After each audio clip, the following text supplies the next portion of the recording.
Fund Insurance Solutions is supported by Covered Desk. If you need virtual assistants to help you with the back office of your agency, Covered Desk is your solution. Visit www.coverdesk.com, schedule your free demo, and let them know you're part of the fun family.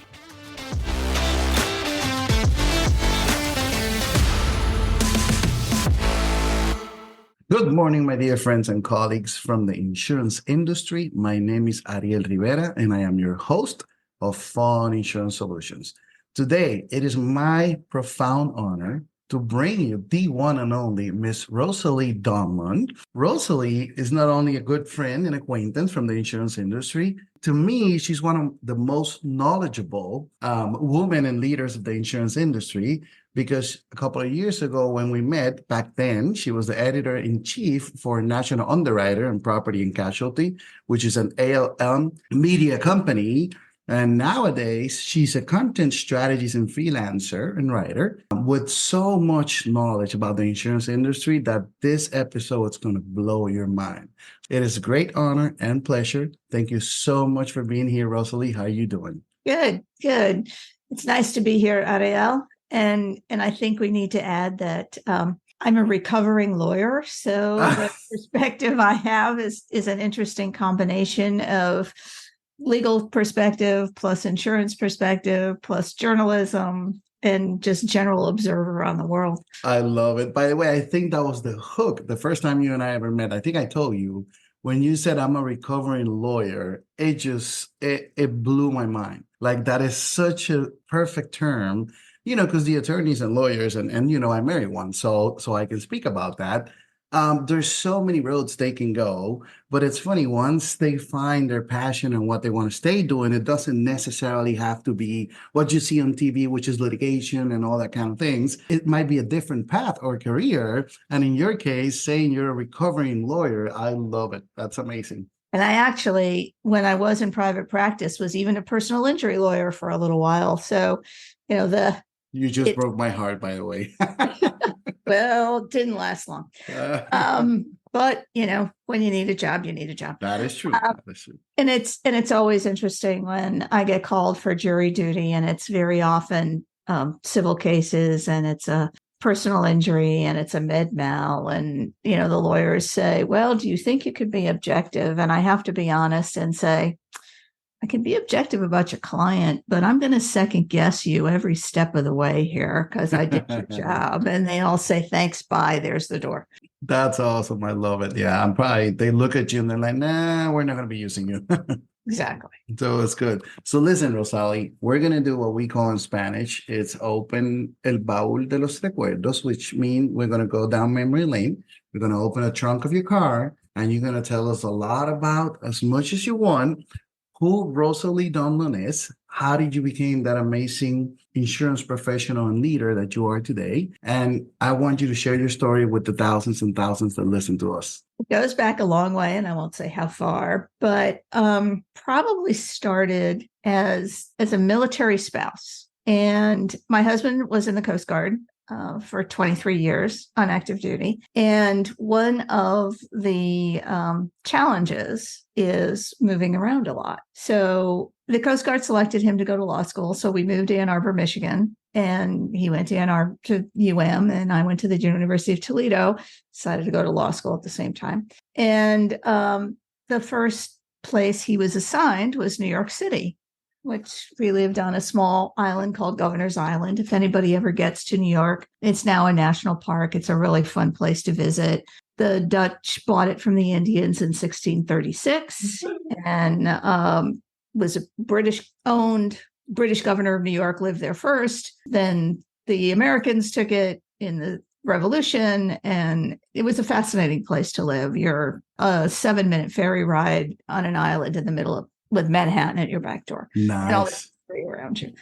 So I finished law school and took the New York bar exam. And at the time, the only job available was working for a legal publisher. And I said, okay, this isn't bad. And I started writing about international tax and state taxes. Oh. Like getting an LLM in tax without going to law school again and paying for another degree. So time to move, and off we go to Hawaii. Yes, it was difficult, but I survived. I can Um, imagine. I can imagine. that the downside there is take another bar exam, and Hawaii doesn't, like Florida, like California, like Arizona, doesn't want people coming in and taking jobs from locals. So that's where I worked for a couple of small firms, including the personal injury firm and a small business firm. So 3 years of enjoying paradise, and off we go to Washington, D.C.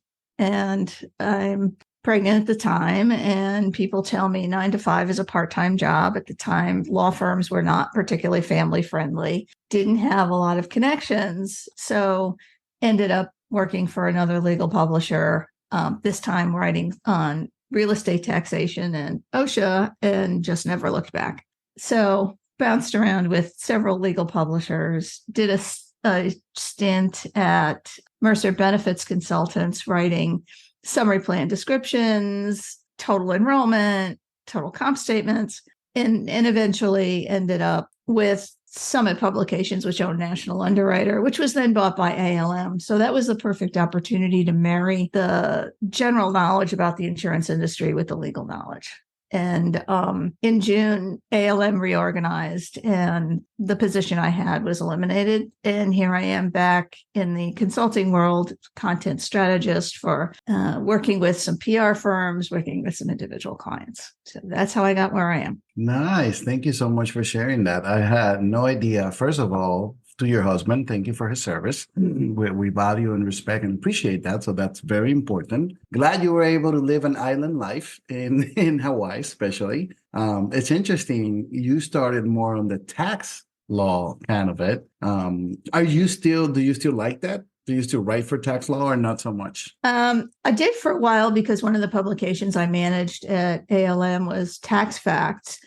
And what I found is that the legal experience allowed me to digest the complex legal materials and translate those into English, especially for business professionals who needed to understand compliance materials but weren't necessarily lawyers. So that's where the OSHA stuff came in. And the other thing, I have to thank my grammar school education, because we still diagram sentences. And if you really want to understand complex regulations, you basically, step one is the sentence says something like, and the taxpayer shall do X, comma, unless. And you need to understand that's everything after the unless. And it doesn't matter what kind of regulations you're reading, that's where you focus. But then, in order to pull those run-on sentences that go on for 3 paragraphs, the diagramming sentences is how you actually make sense of what you're reading. That's awesome. That's amazing. It's funny. It reminds me a little bit of from the insurance standpoint, when you write an open perils risk, right? And usually where there's a misconception, and people would say, or some insurance agents or even carriers or underwriters would say, well, open perils means it covers everything. Well, it doesn't. It covers everything except what is excluded. So now you got to go back to the exclusions. And when you start looking at them, you're talking about 30, 40 exclusions or whatever. And then the rest might be covered. Not still covered, but might be covered, because there's so much little words, let's just put it, after Right. that. Right.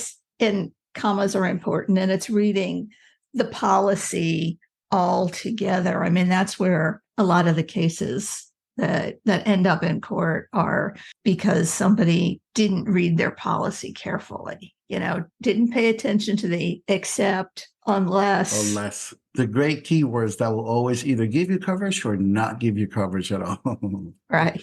That's awesome. So listen, once you got into the insurance industry, I mean, I know you guys, a national underwriter and ALM, and you ran a lot of studies for independent agencies, for carriers. The market's been changing so much. And I know you recently were a panelist at the InsurTech New York. Would you mind sharing with us a little bit of that experience? Because there's a lot of information shared at InsurTech events that I know a lot of the regular day-to-day agents that don't get necessarily involved in all this tech world and fintech and InsurTech know about. What did you like about the panel? How was the event? The event was great. It was the accelerator day, education day for accelerators. So it was focused for startup. InsurTech New York was focused on startups. And the goal of the panel was to educate the startups who might not have a PR firm because they're too new on how to get attention from the trade press. So I was there along with a representative from AM Best and from Insurance Insider. And we tried to explain to the startups who are tech folks, not insurance folks. So in their world, the greatest or the next iteration of whatever it is they're doing is the latest and greatest thing since sliced bread, and the whole world should care, right? And the reality is that if it's just something incremental, really nobody's going to pay attention. Make me understand what's different, how you're solving the world's problems or the insurance world's problems. And putting things in context, that was the biggest challenge. And I think for independent agents, when they're talking to clients, it's the same thing, whether you're talking about the agency management system that you use, which is how I file my claim, or when you're talking to me about my policy, explain it to me in context of, I own a home, I own a car, I have a rental property, I own a small business, whatever. So tell me the story and set up the picture before you dive into the details. And I think the startups were a little shocked to sort of hear that, but that was the kind of thing, and get the details right. One of the stories I love to share is that somebody was sending out a press release. So they had obviously tried to do a mail merge and weren't paying attention. And it started with coming to me. It started with, "Dear Larry, I really enjoy reading your publication." And they named a competitor. Like, yeah, no, I don't think so. But, that means your email is either blocked or is never going to get read or is, at the bottom of the pile. So what's important to the audience you have, I think, is something that serves everyone well, regardless of what piece of the industry you're in. I'm sure when you're talking to clients in Florida about flood risk, the details are important. When somebody says, "Oh, I don't live near water." Well, what's that creek running? What's that swamp in your backyard? Oh yeah. Especially with all the lakes and everything that's going on around. That's even on before the onboarding process. And even once the onboarding process starts, we sell a policy, we bring the client in, we try to send them multiple communications about flood insurance. And we go back to the NFIP, we go back, you name it, to FEMA. We try to feed them as much information saying, when you're in an X zone, that is not called a no risk zone. It's called a low risk zone, right? Everybody in Florida, because Florida's flat. That's why a lot of the people don't realize there's no mountains here. There's no, it's completely flat. So a storm like we had one at the beginning of this year down in Fort Lauderdale, if I'm not mistaken, I think it was like a 1 in 1,000 event or 1 in 100,000 event, which, that's considered years. It's nuts. And it flooded the whole place. And we're talking about $6-7 billion in losses. And people don't realize how important it is to have that flood insurance. You got to have it. It's not a question of whether yes or no. So sorry, I didn't mean to cut you off. No, that's fine. I live in Connecticut. I live 800 feet roughly from Long Island Sound. And we've had, hurricanes regularly. We had Superstorm Sandy in our basement, as did everybody else in the neighborhood with storm surges. And the people who suffered the greatest losses were the people who had been in the neighborhood for 50 years. They'd paid off their mortgage. And if you don't have a mortgage, flood insurance is optional. Yep. If you have a mortgage, the bank is going to say, yes, you will have flood insurance. And if you don't buy it, we'll buy it for you. Thank you. Yes. So you have, and we won't talk about how little or what it doesn't cover, but some of those people were really hurting afterwards. And since then, over the last few years, we've had some really bad nor'easter storms that caused flooding in parts of the city of Stamford that had never flooded before, like 3 miles inland. Wow. Streams were flooding overflowing their banks when you got 4 inches of rain in 2 hours, so that there was 6 feet of water. People's backyards were underwater and their cars were devastated. And again, they had no idea that they were at risk because they'd never had to do an assessment. And like you say, it's usually, and we're having that problem in Florida, a huge problem now where people are paying off their mortgages and they don't even want to buy a homeowner's insurance because the market has crashed in Florida. It is such a hard market. There's very little carriers available. I mean, it's a very tough environment. And you get a client paying $2,000 for the homeowners. Now they're going to pay $6,000. They're like, no, I'm just going to go self-insure because no storm has ever hit me. And it's like, this is not just about a storm or a hurricane. There's more. What if your house catches fire? God protect us all. What if something bad happened? A tornado comes around, God bless it.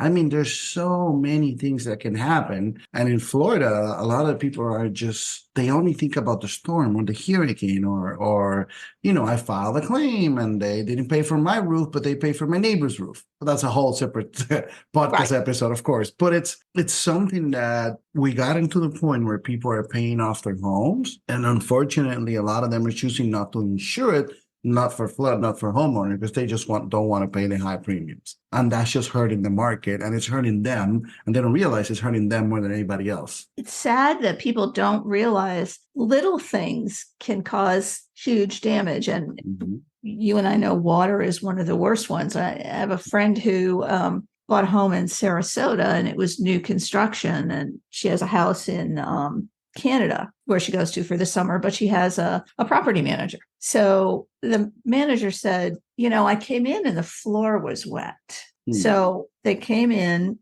and took the house apart and there was a pinhole leak in a water pipe that had obviously been leaking for a long time. Oh, yeah. So $200,000 later, redo the kitchen, gut the kitchen, basically gut the first floor, replace all the carpets, replace all the furniture, gut the kitchen, start from scratch, get the whole, and, replace like with like. So this was not an inexpensive property, so, and luckily she used to be in the insurance industry and had really good insurance and was not going to drop it. But, otherwise, she'd have been out of pocket, a small fortune. Oh, yeah. We're talking about thousands, probably hundreds of thousands of dollars. And it makes a huge difference. So, but yeah, thank you for sharing that story. I love that you were invited as a panelist to the InsurTech New York. Any InsurTech you saw there that kind of caught your attention a little bit or? It's interesting that the InsurTech seems to be falling into two main categories. Okay. And the buy side, the coverage piece and setting up what kind of coverage you're getting, think Lemonade or the product that Uber has that, you turn it on when you're driving for Uber and you turn it off and that stuff. And then the claims handling piece. And I think it's interesting that all along the way, because these are InsurTech folks who are also engineers who are, think a certain way, the user experience is the biggest challenge for all of them. And it's at what point does a human step in to help you with this? How far can you go? And we've all heard AI is going to take over the world. ChatGPT made a big noise 12 months ago. Yay. But we've had AI. If you think about it, Alexa, Siri, all of that, your GPS in your car, that's all AI. Yep. It's just taking it to a new level. And is it going to be effective for the job you want to do? And my analogy with technology is we need to think of it as a tool, as the difference between a manual screwdriver and a power screwdriver. You can do so much more with the power screwdriver, but is it always the right tool for the job? Is it going to just drill a hole that goes all the way through the wall and punctures a pipe, for example? Or is it just going to go gently into the wall? So I think in the InsurTech space, because so many people involved in it are in love with, look at what we can do. Okay, but now what? How does what you can do really serve the customer. And the customer may well be the carrier, the agent, the insured, the claims professional, somebody along the value chain. Who are you really writing this for, besides other IT folks to be in love with? Yep. Yeah, it's interesting because at the end of the day, and I'm a huge advocate for independent agents. Insurance in itself is so complicated. It requires a lot of technical knowledge. It requires a lot of empathy. There's got to be emotional intelligence involving all of this. And I think you just explained AI the best way I've ever heard anyone explain it. So thank you. In terms of the insurance industry, of course. Right. And InsurTech as well, because sometimes people get lost on the new shiny object, right? And oh, it's perfect. But like you say, what about the customer experience? Who's going to answer the phone and explain to that client who has 20 questions of what can happen? And that's where most of the time, and I get it, InsurTechs are here to stay. Nothing is going to change too much their opinion, whether they use independent agents or not. But it's funny, I only been in the industry 20 years, but my good friends, like Gerald Hemphill, the Savino brothers, Andy, Chris Paradiso, all these guys, they've been listening to the same conversation over and over. It's like, yeah, independent agents are going to disappear. And here we are 20 years later, 40 years later, 50 years later. And there's something about what we do that we do right. And I think that's probably one of the key points some InsurTechs miss every now and then. We're not only here to sell policy, right? We bring value to our clients by explaining to them coverages, okay, by guiding them towards the best decision. Some of us are more techie and automatic than others, and that's okay. There's nothing wrong with that. But one of the things we do better than anybody else, even than every insurance company in the country, we give back to our communities. Most of us, we go out, we sponsor our schools, we sponsor our soccer leagues, we sponsor our taekwondo leagues, we sponsor our summer swim leagues. We give back so much to the communities because we care about the people we insure. And that's where I think a lot of the InsurTechs, because now everybody that probably has an app or something, oh, I'm an InsurTech. No, you're not. There's many other things involved. And like you mentioned, most of them are the leaders of those companies are usually engineers who are extremely brilliant and smart, and they know how to build a tech. They know how to find a solution for a specific problem. But with insurance, I have found out in the last 20 years that there's one problem with one solution, but that problem can bring you 20 more problems. So how do we integrate all that and bring it back to what you just said to find the perfect solution? I think that's the question for the future.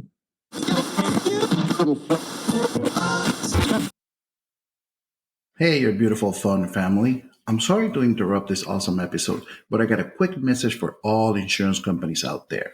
If you cater to small businesses, whether it's through business owner policies or monoline workers' comp policies or commercial package policies, and you're currently not offering them a cyber liability coverage, we have a solution for you. Email us at cyber@funinsurancesolutions.com to learn more about the cyber risk purchasing group that can easily bolt onto all your current policies for small businesses. Trust me, this product will put you in front of your competition. More importantly, it's going to help you with all your clients by providing them with a simple yet effective cyber liability coverage. And here's something you're really going to love. No risk to your paper, no filing required. The Cyber Risk Purchasing Group is admitted in all 50 states and Washington, D.C. Email us at cyber@funinsurancesolutions.com to learn more about the cyber program that can help you stand out and make a lot of revenue. Let's keep having fun.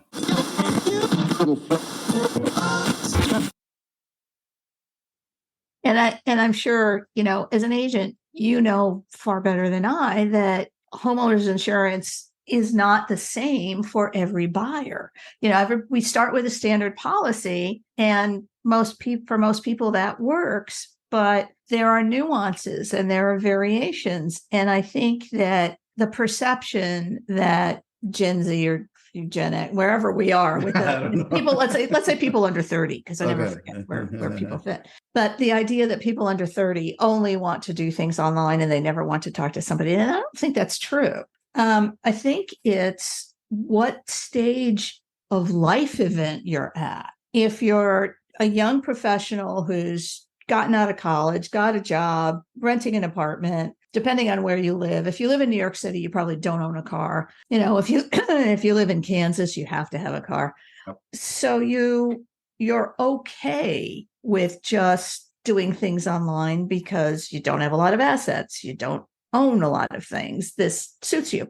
But then you buy your first house and you get married and you have children and you buy a second home or you start a small business. And then you need the trusted advisor, which the independent agent is. And I think the tech folks lose sight of that it's the advice component. It's to me, it's two things. It's the advice component to make sure you're getting the right coverage that you need at the right time. And what happens when there's a claim? Who's holding my hand? And even if the carrier ends up denying my claim, how that's handled so that I don't get angry and file a lawsuit is the other key point. And if everything's just done online and I never have anybody to talk to, then I'm more likely to end up getting angry and filing a lawsuit. Personal opinion. Yeah. I agree with you 100%. And it all comes down, people will feel frustrated. People will feel powerless in those scenarios. And like you say, one thing we do well is just holding that client's hand.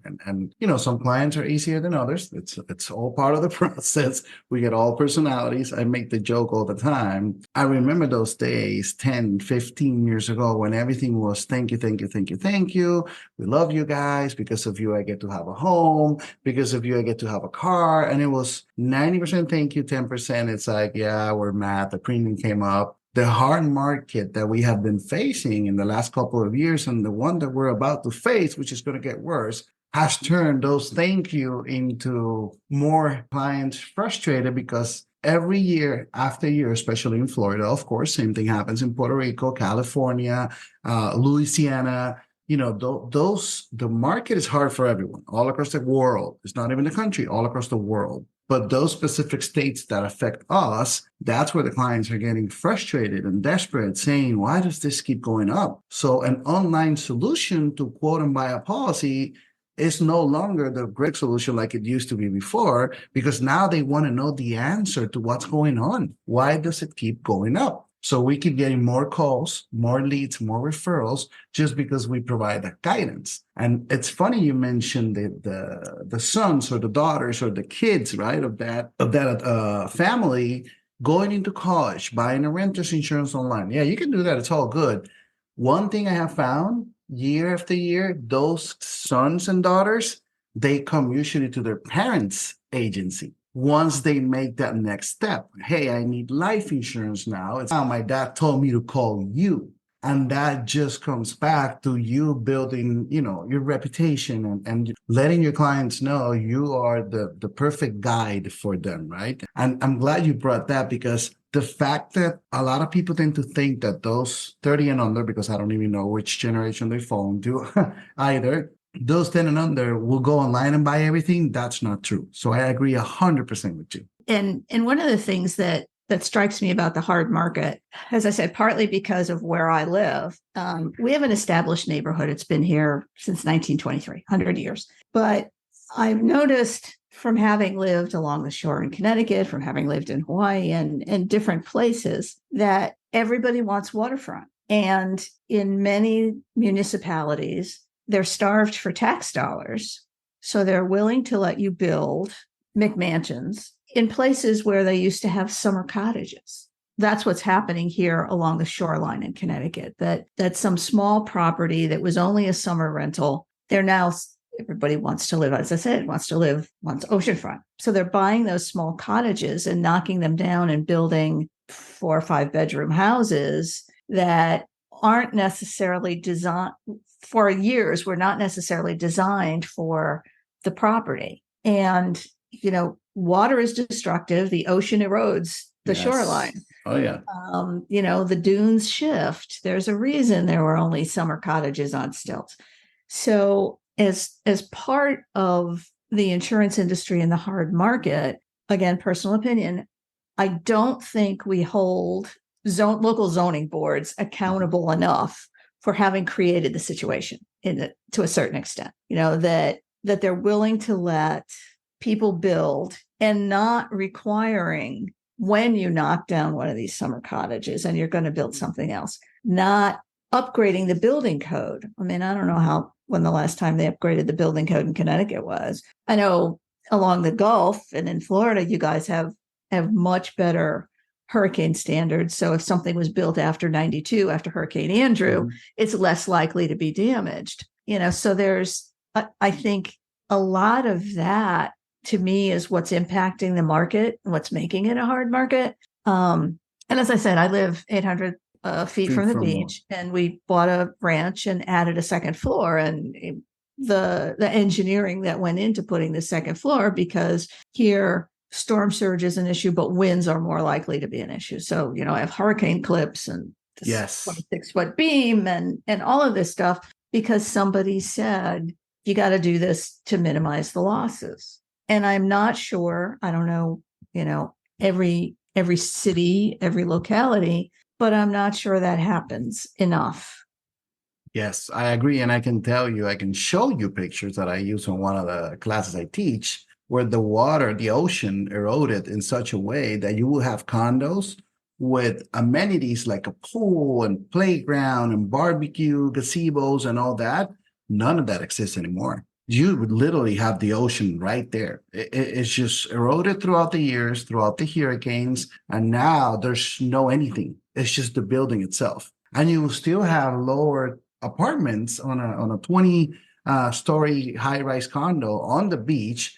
And those lower apartments, you open the sliding door to your balcony and the water is right there. And it's funny because people don't realize that 8 years ago, that was actually all pavers with a pool with gazebos, probably 10,000 feet away from you, because the ocean was all the way back there. And now you're saying, oh, I have such a beautiful view because I have the ocean right there. And it makes me question, of course, the building code in Puerto Rico and South Florida. They do build with, or they're supposed to build with those strong foundations to hold up. But like you said, water is water. Who knows what's going to happen?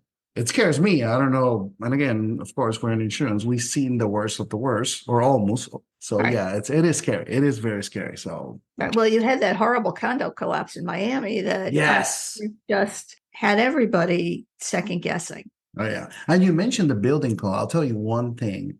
Like, unless you're in South Florida, unless you're in the Panhandle, and even the Panhandle is not as strong as it is, the rest of Florida, especially Central Florida and up, Central Florida, you would have concrete homes on the first story. But if you have a two-story home, the second story is frame, which for me, having been through so many hurricanes, once the second story is gone, the only thing you're going to save is just basically the concrete block. So there's no point, to me, that's my opinion, in building a one-story concrete and then the second story is all frame, because it's going to go out. When you start going to Northeast Florida, where I live, it is all frame, Rosalie. And I mean frame. My neighbors asked me, and I said, this is just as a friend and a neighbor. Any category 2 and above, you got to get out. You have to get out. When Hurricane Michael in 2018 hit the Panhandle, I have pictures that I show in one of my classes that you can see a whole community, 500 homes. There was 2 homes left when Michael came around. That community was fully framed, and that has not been updated.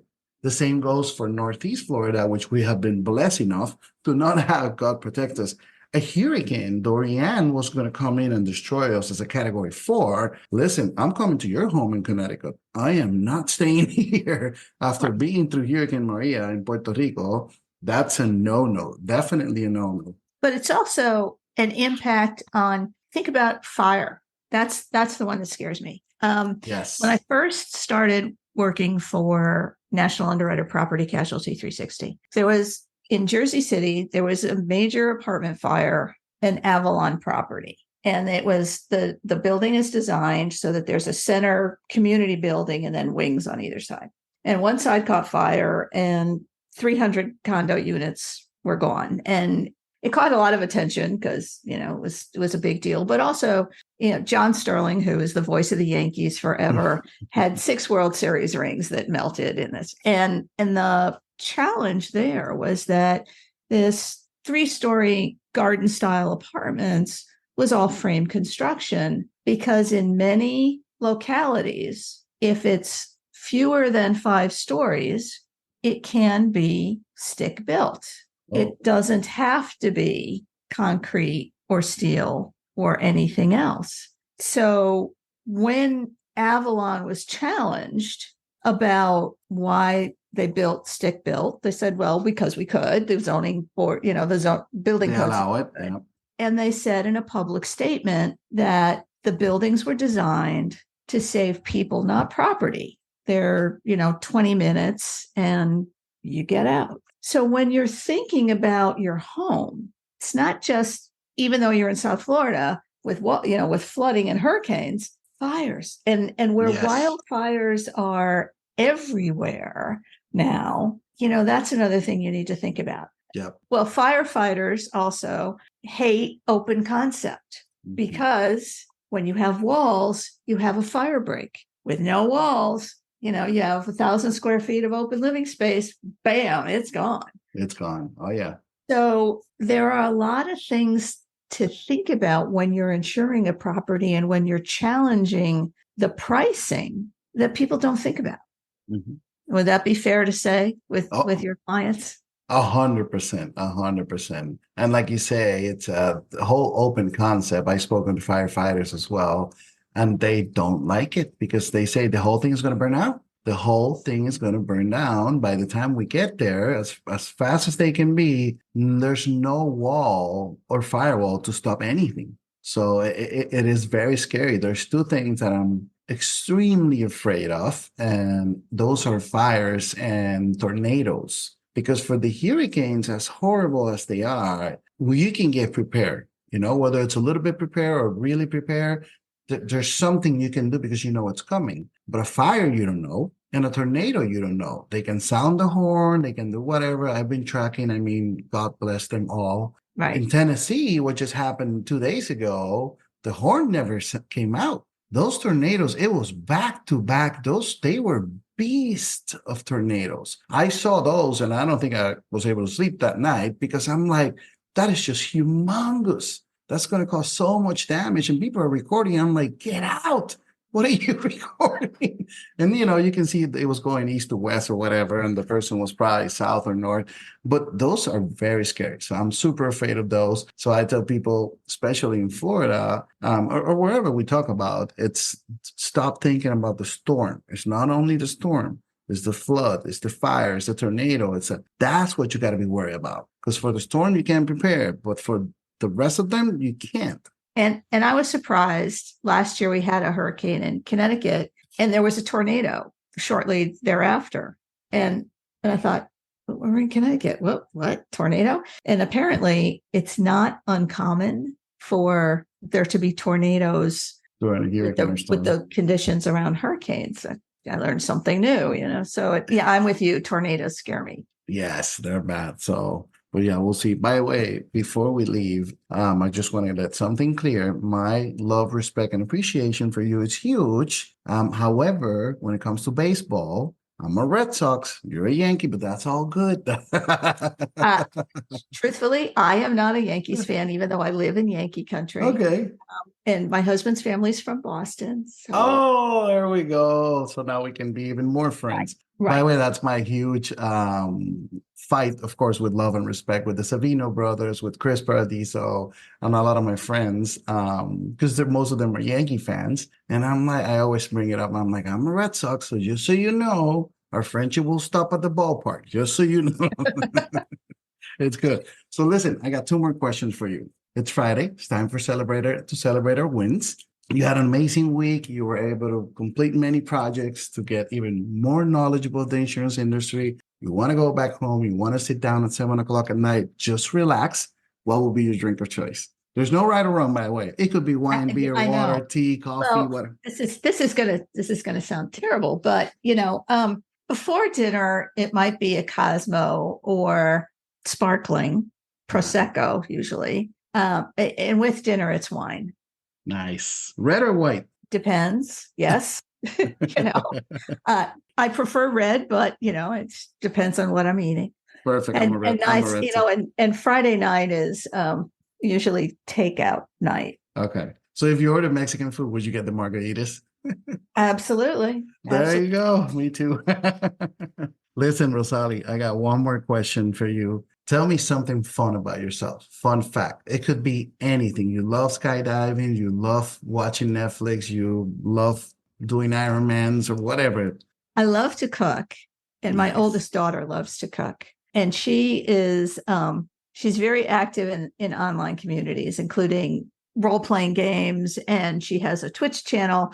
And she and I occasionally do a cooking show, cooking with mama. And it's my That is daughter, awesome. she puts out that, yes, we what did we do? I can't remember what we did first. What's your What's quote it? unquote best dish, would you call it?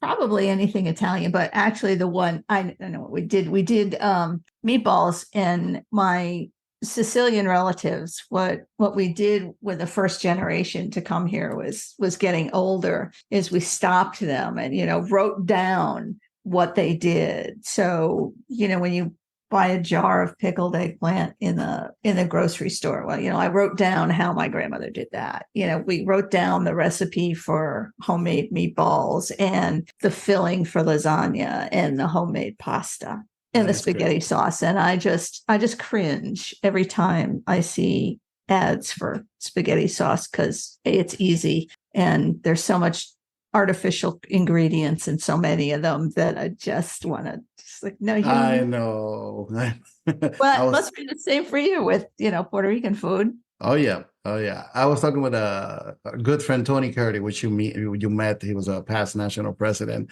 and he's Italian as well, and he loves cooking. And we were discussing the sauce for spaghetti, and it's like it's a simple sauce. It should never have all those.